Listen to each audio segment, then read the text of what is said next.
В эфире новости на телеканале «Якутия-24», в студии Надежда Саханская. В начале о темах этого выпуска. Куда уходят средства? В Якутии будет осуществляться ежемесячная денежная выплата в случае рождения третьего ребенка. Чтобы получить доступ к сфере развлечений, необходимо позаботиться об окружающих. Теперь в учреждения культуры и на спортивные объекты в республике будут пропускать только при наличии QR-кода.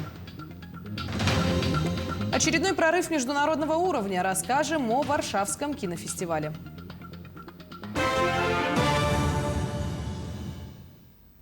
Якутия вошла в список 59 регионов, в котором дополнительно выделено субсидии средств федерального бюджета на осуществление ежемесячной денежной выплаты, назначаемой в случае рождения третьего ребенка или последующих детей до достижения ребенком возраста 3 лет. Данная ежемесячная выплата составляет 18 559 рублей. Глава Якутии Айсен Николаев выступил на заседании Президиума Госсовета по направлению транспорт, которое прошло под председательством президента России Владимира Путина. Тема заседания – разработка новой транспортной стратегии России до 2030 года. Айсен Николаев напомнил, что все 3 федеральные автодороги Якутии – Лена, Колыма и Вилюй – не могут функционировать 5 месяцев из-за отсутствия мостовых переходов через Лену, Вилюй и Алдан. В связи с этим важно, чтобы стратегия ставила целью обеспечения транспортной связности страны, и необходимо обеспечить ее прежде всего на федеральных автодорогах. Вторая тема, которой коснулся Айсен Николаев – развитие малой авиации. По мнению главы Якутии, малая авиация особенно важна для доступности приполярных территорий. В связи с этим необходимо наращивать парк малой авиации, в частности самолетов Ан-2 и Ан-24. Стратегия, посвященная развитию транспорта в нашей стране, она сделана по-новому, она сделана исходя именно из потребностей людей. И, конечно же, появились очень много новых таких факторов, таких как, например, единая опорная транспортная система страны, подходы к развитию Северного морского пути, аэропортовой инфраструктуры. И везде, в принципе, понятно, что эти изменения будут касаться в том числе и территории нашей республики. К сожалению, у нас есть и проблемы по авиакомпании Якутии. О них Денис Валентинович абсолютно справедливо сказал. Уверен, что новое руководство авиакомпании Якутия, которое будет назначено в ближайшее время, сможет решить и те задачи, которые были озвучены и министром промышленности и торговли страны, но и в целом вывести авиакомпанию Якутия из того кризиса, в который она попала в течение последних 10 лет. В 12 северных районах Якутии численность населения сократилась почти на 6%. Предварительные данные об этом получены в ходе всероссийской переписи населения в отдаленных и труднодоступных населенных пунктах Якутии, где перепись полностью завершена. В остальных районах республики основной этап всероссийской переписи проходит в эти дни и завершится 14 ноября. Принять в ней участие и предоставить данные о себе можно лично, ответив на вопросы переписчика, или посетив стационарный участок, в том числе МФЦ, либо электронно на портале госуслуг. Предварительные итоги переписи подведут в апреле 2022 года. Окончательные итоги Росстат опубликует в 4-м квартале следующего года. Перейдем к данным эпидобстановки. На 20 октября в республике выявлено 276 новых случаев коронавирусной инфекции. Так, в столице региона зафиксировано 137 заболевших. Высокое количество продолжает сохраняться и в Мегино-Кангаласском районе. В Намском и Мирнинском районах по 11 случаев. В Имиконском 10, в Алданском и Чурапчинском районах по 9 заболевших. 8 в Нерюнгринском, 7 в Тампонском, 6 в Амгинском и Татинском. Еще в 15 районах Якутии зафиксировано от 2 до 5 случаев заражения. С сегодняшнего дня вход во все учреждения культуры Якутии осуществляется только при предъявлении QR-кодов. Об этом сообщил министр культуры и духовного развития региона Юрий Куприянов. Согласно указу главы республики, с 20 октября объекты культуры смогут посетить только переболевшие и вакцинированные граждане. Помимо QR-кодов, обязательное предъявление документа, удостоверяющие личность, паспорт или же водительское удостоверение. Это коснется не только государственных учреждений, это коснется и муниципальных учреждений, которые мы должны координировать эту работу. Главы муниципальных образований, которые являются учредителями всех наших учреждений культуры в районах, улусах нашей республики, тоже должны соответствующие решения принять для того, чтобы эти коды были защитой нашего здоровья во всех учреждениях сферы культуры. Инструкции сделаны, это на самом деле зайти на сайт госуслуги, разъяснение у нас сетевое, информирование все идет, проверяется через телефон, через телефоном можно взять распечатанную справку, но при этом необходимо, конечно, иметь наличие удостоверения личности, водительские права или паспорт для того, чтобы поверить, что Иванов Иван и это его QR-код. С 25 октября в Якутии по QR-кодам будут запускать в объекты спорта. Для доступа граждане обязаны предъявить сертификат о вакцинации от COVID-19 или сертификат о перенесенном заболевании новой коронавирусной инфекции, подтверждаемый QR-кодом, полученным с использованием специализированного приложения единого портала государственных и муниципальных услуг госуслуги «Стоп коронавирус», а также документ, удостоверяющий личность. QR-код можно показать на бумажном носителе или на экране смартфона.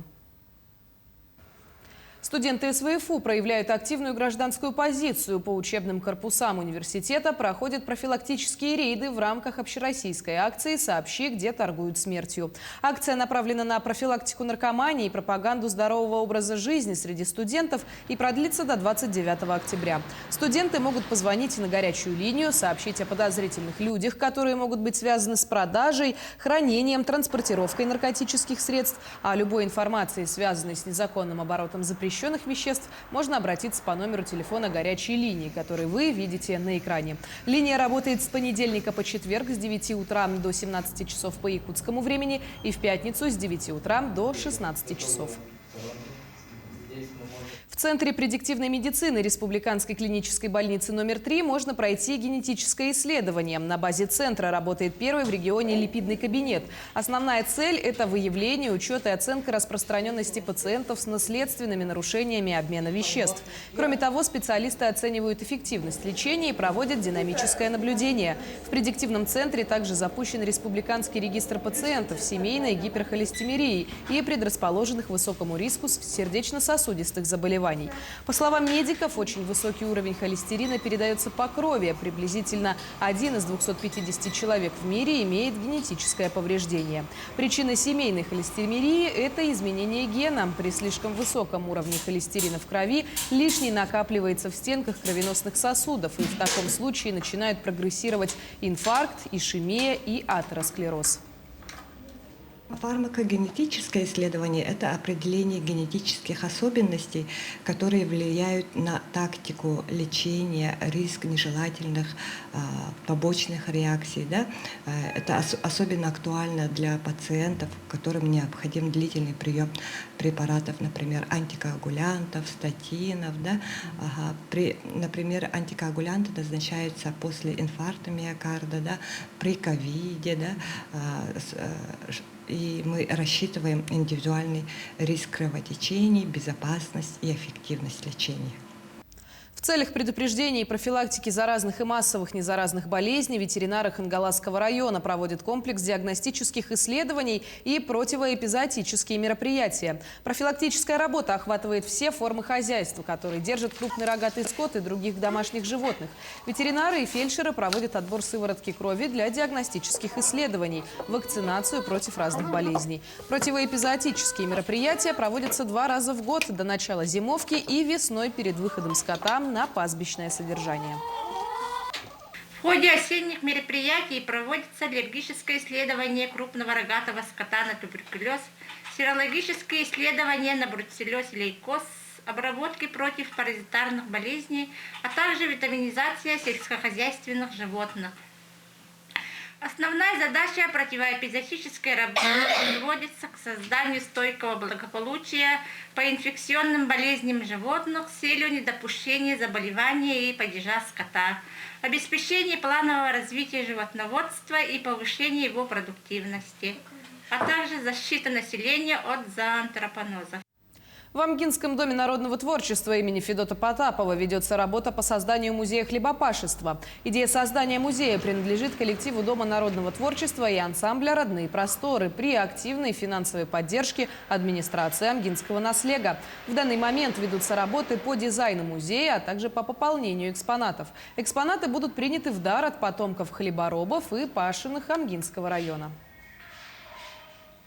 При поддержке администрации Амгинского наслега, а также Амгинского дома народного творчества, по инициативе амгинских пашенных, а именно вокального ансамбля «Родные просторы», в нашем культурном учреждении будет действовать комната «Музей потомков амгинских пашенных». Музей будет рассказывать о истории нашей Амги-Слободы. В 2022 году Амгинская Слобода будет отмечать 370-летие. Якутский киноальманах фильм «Ит» Дмитрия Давыдова и Степана Бурнашова получил награду 37-го Варшавского международного кинофестиваля, самого престижного в мире. О том, как якутский кинематограф вновь заявил о себе миру, об очередной ленте «Прорыве», смотрите в материале Айсены Бурнашовой. Special jury award goes to It by Dmitry Davidov and Stepan Burnashov from Russia. Спецприз фестиваля «За чистый кинематографический взгляд». Из числа 15 фильмов основного конкурса «ИТ» стал одним из лучших. Киноальманах рассказывает о деревенской жизни. Трагичные и забавные истории, добрососедские и не очень отношения. Всего 7 рассказов, объединенных в одну киноленту. В польской столице «ИТ» произвел настоящий фурор. 4 дня показов и 4 дня полных залов. Мы специально шили костюмы к этому фестивалю. И мы пришли на открытие, нас заметили, фотографировали, с нами общались. И мы, самое главное, заявили себя, то, что мы действительно из Якутии. Большой интерес, вот, наверное, благодаря этому, то, что фильм вызвал ажиотаж. А кто это?